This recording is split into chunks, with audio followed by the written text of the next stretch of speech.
What is home? Yes, we have our homeland Israel, and yes, we have homes throughout the diaspora. But our current reality is complex. Israel's at war, and anti Semitism is rising around the world. So, what does that mean for us? What does that mean for this question of home? Join me, Izzy, as I speak with Israeli and diaspora Jewry to better understand this new complex reality and unpack where we put ourselves in this physical and spiritual war. This is the My Israel Narrative podcast.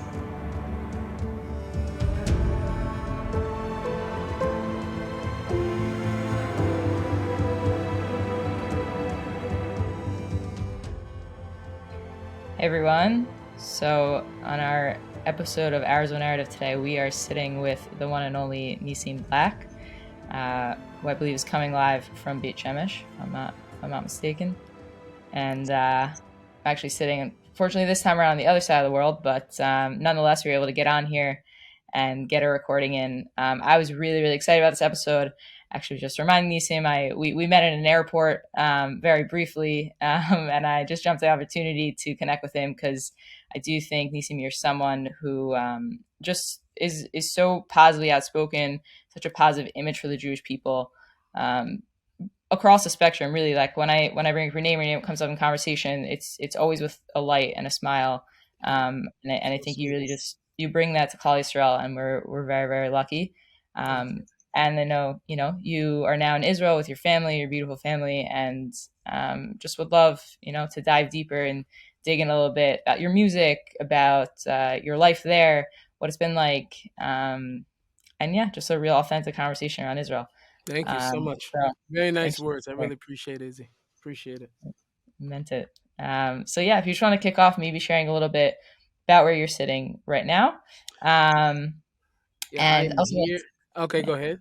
No, go for it, dive in. Well, I'm here specifically. I'm in my home studio, in the city of Beit Shemesh, that I've developed a love for. I spent 3 years. The first 3 years I lived here in Israel, was in Yerushalayim, in Jerusalem, and it's great, and it's beautiful, and it's a tourist attraction, but it can be very hard to live in Jerusalem, under all the intense pressure and, should I say, traffic, that's happening all throughout. And as much as I love it, I much more so have a better love for Jerusalem now that I don't live there, because then I don't have to wake up and go through the hustle and bustle of trying to get my kids to school there.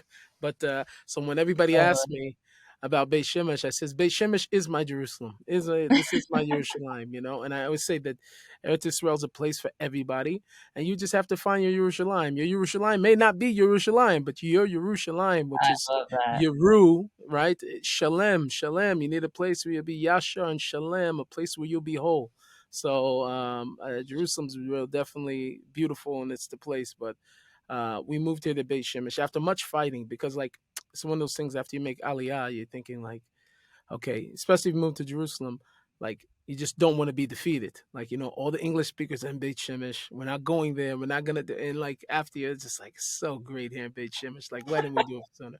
So I'm here in Beit Shemesh here now, 4 years, and here in Eretz Israel. Amazing. I will say, people bring up that I live in Yerushalayim. Hmm. This happens to work for my stage in life and all of that. But I do hear the intensity of it, and I think one thing that we have to be like kinder to ourselves about being immigrants, really, even though we're going to our homeland and we feel so warm and loved and accepted, Hmm. is you're still trying to make it in a foreign place. And Right. whatever you can do, my parents were both immigrants, their families, and they moved to communities where it was a majority of other immigrants from the same place. Right. And, maybe my grandparents didn't learn so much English, but they managed to get by. They managed to provide and contribute to society in America. Hmm. And I think that's as long as you're doing that, like you need to set up the comforts for yourself. So I think I'm very pro, go where you need to go and be, Hmm. and just make that your home. As long Right. as Israel, Right. you still understand where you are and what you're a part of. So No, all of absolutely. our power to you. Thank you. Thank you. How long have you been in Israel? How long did you guys make Aliyah? Altogether, it's been 7 years now. 7 years, and we moved. For my wife, it was sight unseen. She had never been here, but that's a Wow. story in it of herself. Yeah, like I would just think about like how convincing could I have been to have moved my wife here and she'd never been here before. Like, and I think I'm not a salesman, so for some reason, no, we picked up and we moved with our children. Even my eldest was 7, I think, at the time, and I had a 3-year old and a 2-year old, and the baby was 4 months when we made Aliyah. So when we moved, I didn't realize it, but I guess it was a very good age also too for our children, even my 7-year old. I mean, because they're all Israeli now. I've been trying to like give them some of my American like values and life skills and midos, and they're 100% Israeli, my kids. So and then help that the Really next just three have an Israeli passport. You're saying like as a person they've become a they full have fledged. become full fledged Israelis, and then my youngest three were born here. So seven kids, 7 years in Israel. It didn't happen each kid at that time, but sort of aligned itself that way. Wow, it's incredible. And I guess where I'm curious is where, and if it was simultaneously for you and your wife, or it was separate journeys, but where kind of that love for Israel first developed and Developed. kind of led you to It's very good. make it. I've been asked that a lot, and it's very hard for me because the whole thing ties into my journey to Judaism altogether. Because I was searching just like most people who end up converting to the Judaism. I think are probably not probably. I'm for sure that the overwhelming majority of at least Orthodox converts were generally Christians before that, some form of Christianity, whether it was more Orthodox, but more than likely from some type of evangelical background, such as myself. So that journey obviously would start anywhere, like the one place you think it would, in the Bible itself. You're reading about the land. You are trying to, as much as you can, experience that type of love, that type of fire that you're reading about. And you can't help it that not only do you want to connect with the God, you want to connect with the people, you want to connect with the land. So as I was learning and sort of discovering um, the truth of the Torah, the truth of the Jewish people and Israel, and that connection between them and God, it was almost like there was never a time. Like it's harder for me to describe a time when I didn't want to be here, because from the Wow. moment that I really started studying and learning, spending a lot of time in the Nevi'im, and that's one of the reasons why I would say like a lot of people who even come from a more religious background. Um, it's harder for them to have a connection to the land because they don't have a connection to the book. It's like the people of the book that never read the book, right? For anybody that's seriously reading the book, you cannot help but like at least want to be there for some amount of time to go visit. I want to see where everything happens. I want to feel that place because the I don't have the exact numbers, but it obviously was something that's very very important to God. This land, He keeps talking about it. Everybody keeps talking about it. You obviously want to be in that place. So for me, my craving started very, very, and I would really, I guess I would say, started my pining and my yearning somewhere around 2008, 2007, or something like that, when I was really, really going full fledged. My wife did not share the same passion as me to move here. She, for her, was a little bit harder. I guess she would have been a little bit more realistic. Obviously, always wanted to come, but not to live yet. And it really did. It took a lot of prayer. It got really bad. She wouldn't let me bring up Israel in the house because she felt she was being pushed too Wow. much. So I couldn't do it anymore. But it was a lot of prayers, talk to God, and one day she said herself that she wanted to move, sight unseen. We moved here, and we got off, and she's like, I can't believe we're here. And now it's hard to get her to leave. She never even wants to go with me for a visit anywhere. She doesn't want to leave Israel. So but no, we love it here, and it was definitely because of that connection that we had to Tanakh that made us wanted to be here. It's incredible. I have chills as you're speaking because I can sense just like how it's from such a place of emet. Like you just really saw the truth and felt the truth for yourself and for your family, and Right. made the jump. I mean, it doesn't, you know, I do. I have to say, for most who I speak to about their Aliyah journey, it's very often this kind of like greater than you journey. Like you don't, as in like you were davening and just hoping, and then one day your wife just turned around and almost like magically was like, okay, let's do it. Like Uh, it's It's It was so above you. It was completely magical. Let me tell you what happened. I'll give you a little bit longer version of what happened. We got time. Sure. So I'm a Breslov Chassid. One of the staples of Breslov Chassidus is that we try very much so to take up the advice of Rabbi Nachman, who says, which is our founder, who founded the Chassidus in the late 1700s. Um, he he was very adamant about spending every single day spending some time talking to God. At least his minimum was an hour. At least you would take an hour, whether it was in the forest, whether in a room or somewhere, that you spend that 1 hour spending time with God, and you talk to him and you beg him on and give him reasons on why he should bring you close, and you make accustom yourself, he says, to talk to God like he's your best friend every single day. So this is something I'm very, very adamant about, and that's how honestly I found Judaism even before I found Rabbi Nachman. So that was sort of like my was the way that I was able to recognize I was in the right place. When I came across this in the Breslov books. So, but anyway.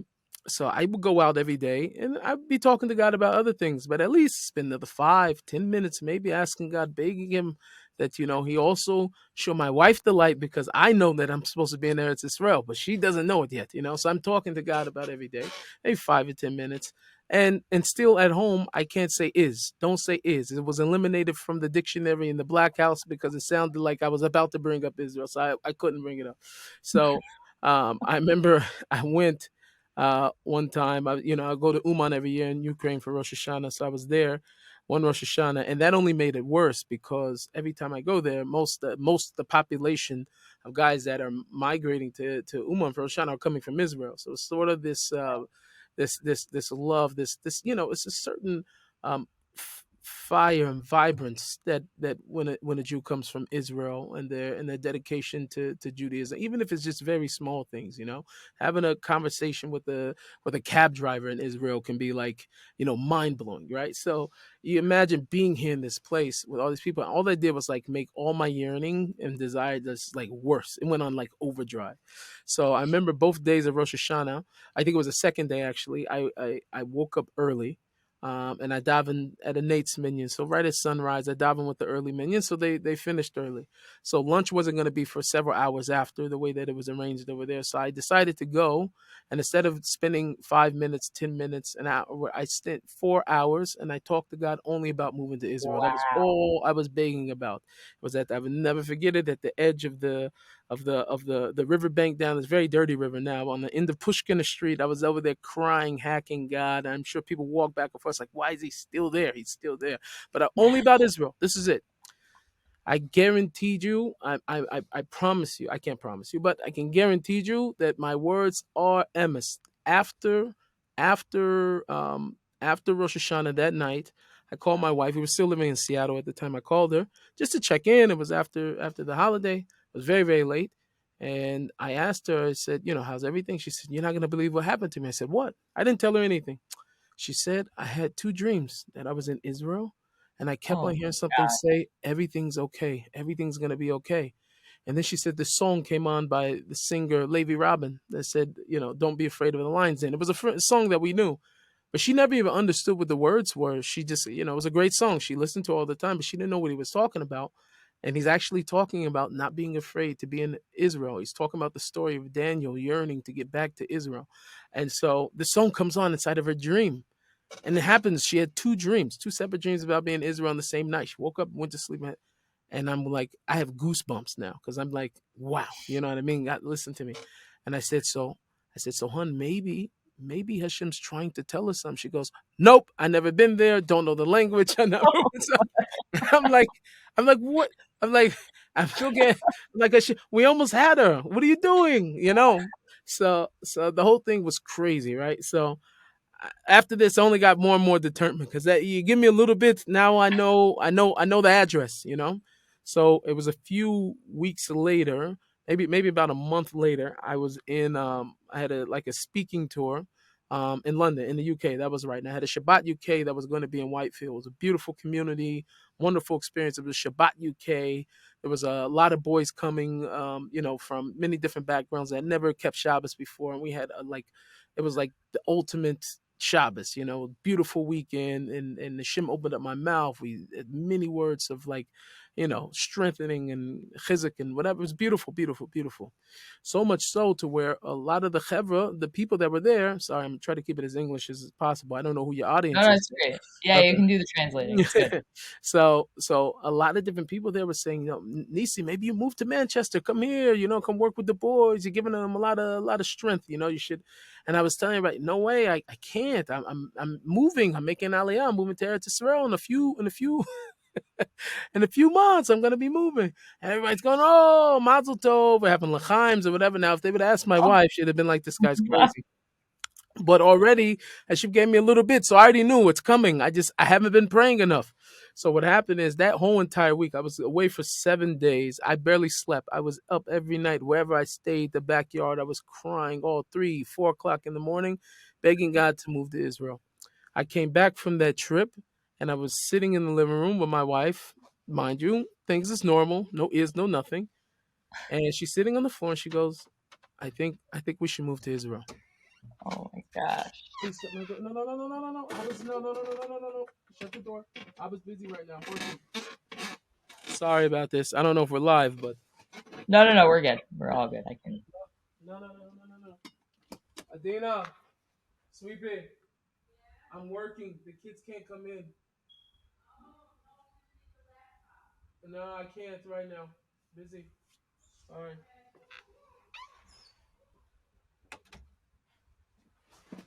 Okay.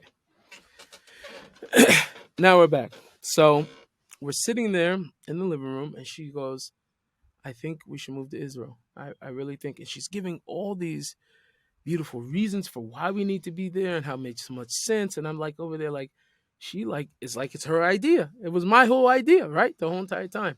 So that was the beginning, I guess, of a beautiful journey.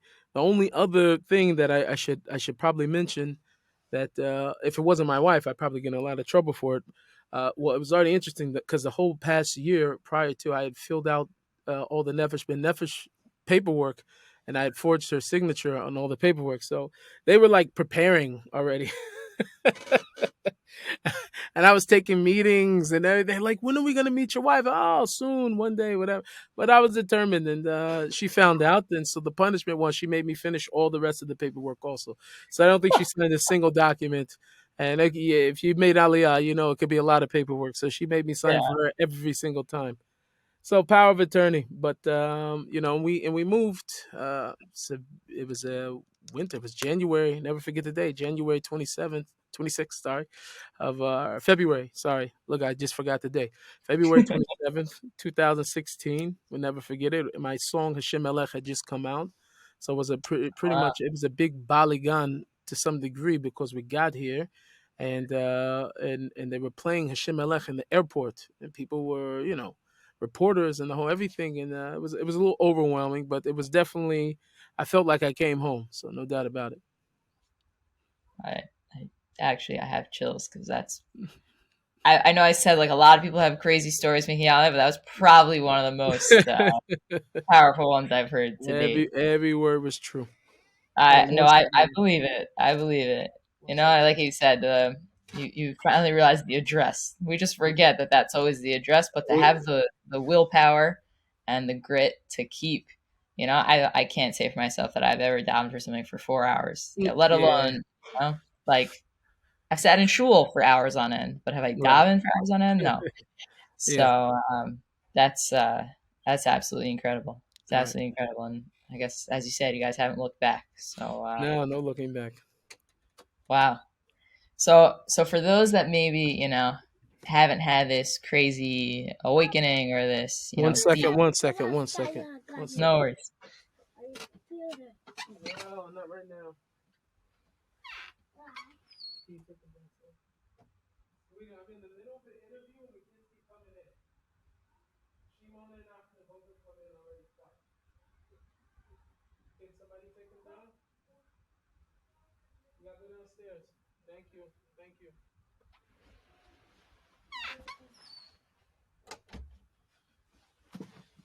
Sorry, I forgot. I couldn't. I was rushing to get back home, so I didn't find my key to lock the door. but that doesn't help anyway because then we'll just have the interview. You'll hear banging on the door, Abba, Abba, Abba. So I try to do I'm this sorry. when they go to sleep. It's okay. No, There's no, I know it's nothing also. important. Nothing important. They come in here and bother me mid song, whatever. It doesn't matter.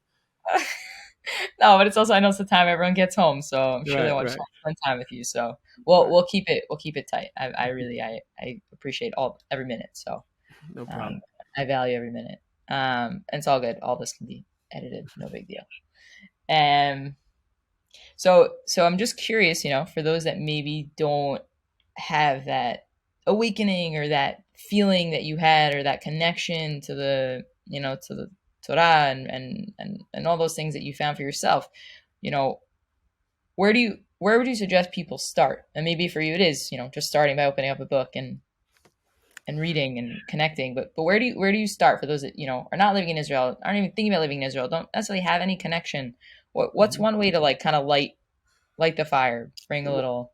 well, I think that this is this may be it may sound like it's coming from I don't want to say a harsh place, but I think people understand what I'm saying. From a zealous place about being here is that certain things can in our personal relationship with God, our personal relationships with individuals, certain people, right? There's certain things that where if I notice that there's a lack in the way that I show care towards my wife or towards one of my children, that there's a defect in the something's off by me.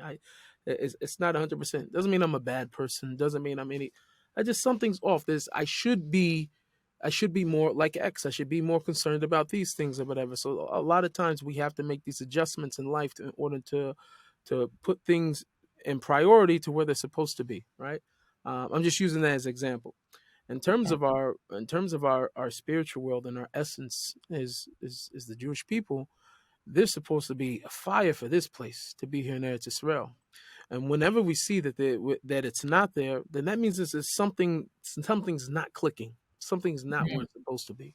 That what I'm saying is that for the makeup in the soul of a Jewish person, and one that carries the mission that we have to be Olagoyim and all the different components and to keep Hashem's Torah and to not have a yearning to be in a place that Hashem talked so much about, that Hashem is like spilling his whole heart about how beautiful this place is. I want to bring you to this place, and our whole essence. This is like a major key component of our whole entire faith and who we are as a people, right?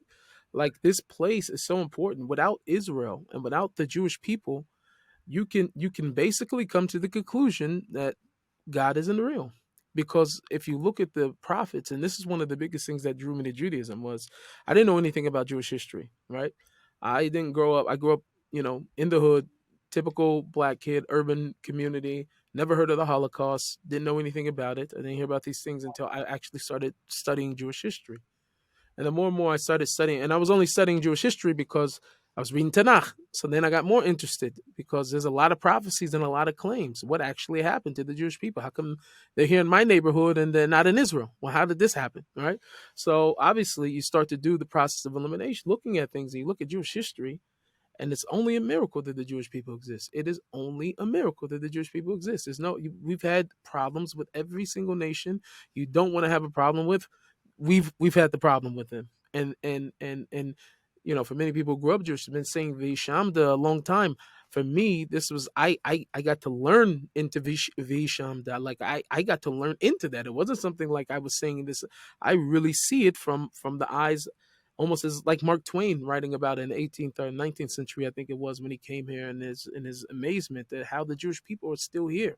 And even he spoke of that time of the um of the barrenness of Israel, that it wasn't giving forth fruit. And Yeah. and not only him, other people that did it also too. The Turks, you find historians, you find also from British, which is a direct, in direct correlation to what Hashem says, that if we don't keep his command, he'll make the land barren, he'll send us out of the land. All these things happen. These are crazy claims to say that somebody would ever say or be able to speak. In this case, we're talking about God, and they actually come to pass. You look up Jewish history. This is what's happened. Everything that, it's all of Jewish history is all connected to the Tanakh, because every single thing that came forth was all out. It had already been predicted. It already said that it was going to happen. So what you find at the end is that God proves the integrity of God's entire existence. It's not based on science. It's not based on mathematical equations or anything else. God's integrity, that he places his integrity of his existence on the Jewish people and on the land of Israel. These two things have to be there at the end. It's all throughout. If you study eschatology, end time study, God is saying constantly that these things. Now, one thing could be true. You could say, if somebody could say these things and they're going to be there in the future, okay. But they have a good claim that if I can look at what the track record has been, that he said that I'll make you a small nation. I'm going to send you out of the land of Israel. You're going to be small in number. You'll be hated by all the nations. The land will become. If I could go back and see all of those things, and then I can jump over to Yechezkel, and it says that when you come back to the land, then the land again begin to give fruits and to give vegetables and vegetation. If I could look at that and say, that's money in the bank. So that means that God has proven his entire integrity of his existence on the Jewish people and on the land of Israel. So as a Jew, if I don't have a yearning to be in Israel, something's off. Something's not right. Something's not right. It's a defect. Wow. Wow. That's an extremely powerful way to put it. And I mean it in a nice way. No, no, I'm no, not, no. I'm not the I'm not a Gehinnom guy, I'm not saying I'm just being like, this is something we should definitely, something's off in that inside, and it's okay. It's just something that we all have to fix. We all got things. Right. No, I don't think I heard that at all. It's like something's off and therefore, should be punished and they're doing something wrong. It's more Right. like it's a missing piece. It's a It's a missing piece of missing the piece. puzzle. Right. Right. I could think about, I didn't grow up religious, and I can think about, my time with Hashem in my life, my time without Hashem in my life, and there was something that was just missing. Like that, Right. you feel it viscerally. I had the same thing before going to Israel and after going to Israel. Like, Right. and even though I don't, so I hear you. I don't think I've ever heard it put in that way of like Hashem putting his whole integrity of his existence on, on this bit, on this whole idea of us being connected to Eretz Hmm. Israel, and being a people that's going to survive and persevere through all of this, crazy history.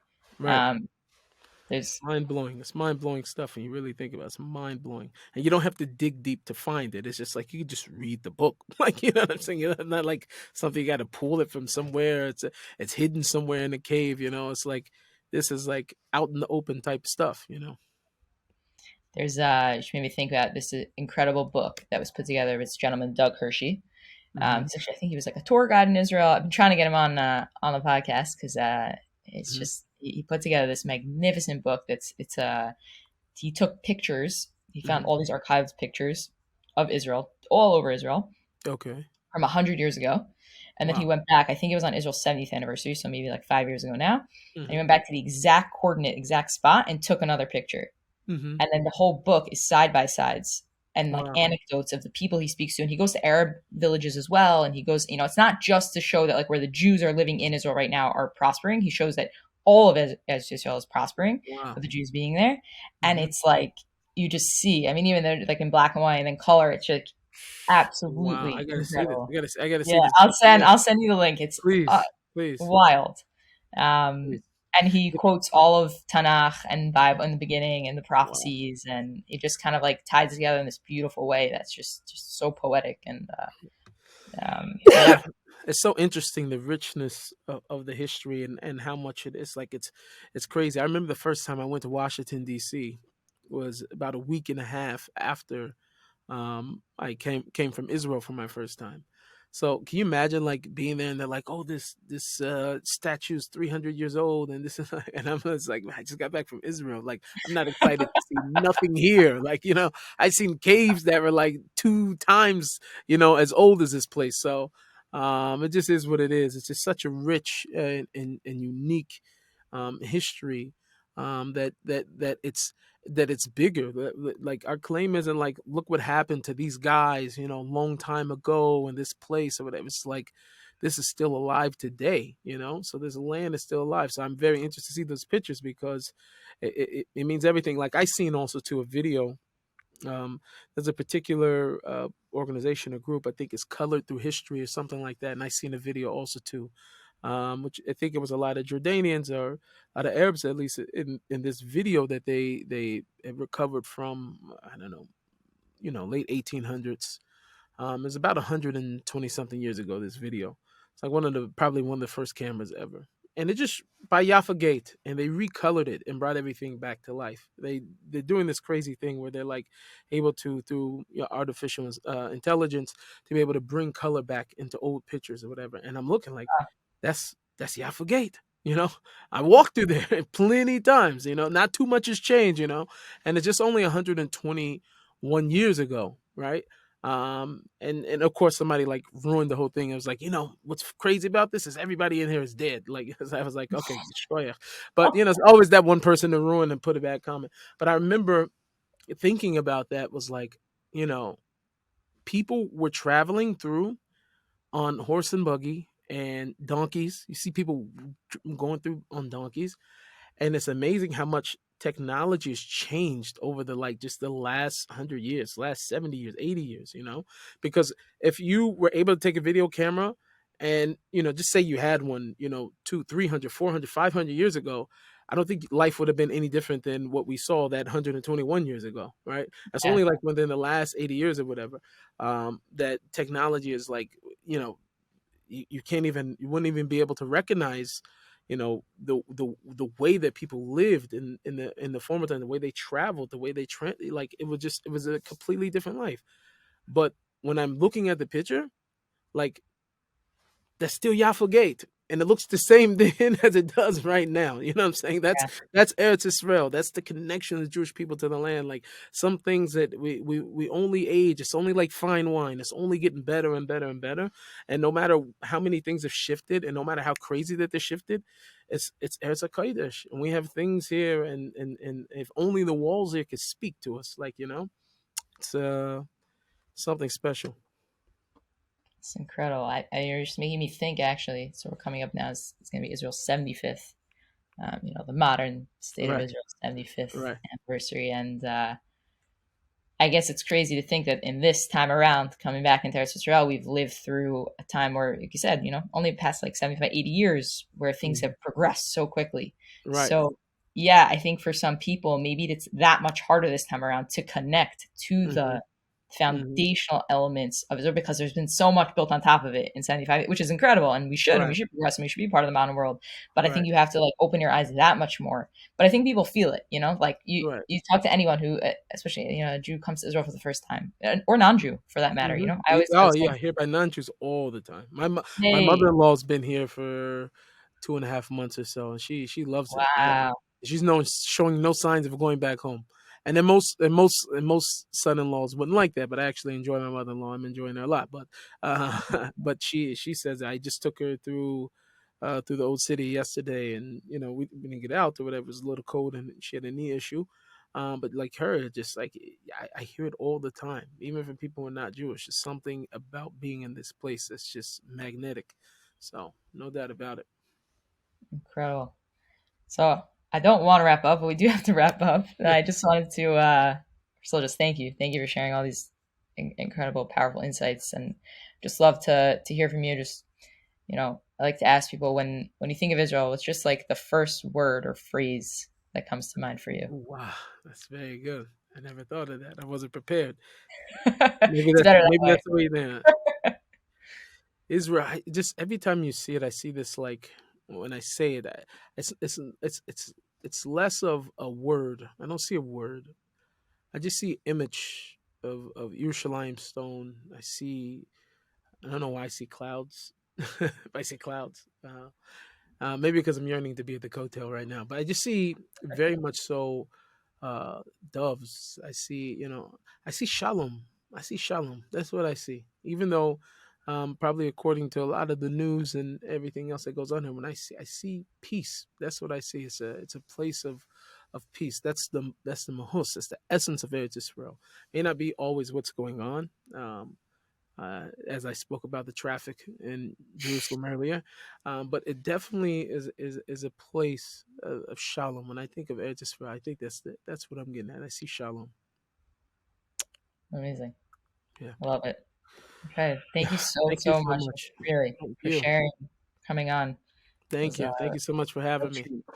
Don't forget me to send the link. Forget to send me the link for the book. I'm like overly interested now. You got it. I'm on it. Okay. All right. Thanks so much. Thank you so much. You should have all the blessings in the world, and never have to leave Israel. Amen. A big Okay. amen to that. All right. God Have a bless good one. for you too as Amen. well. Amen. Thanks Thank so you so much. much. Thanks for listening to another episode of My Israel Narrative. If you enjoyed this episode, make sure to follow along and subscribe. Until next time, I'm Yisrael Chai.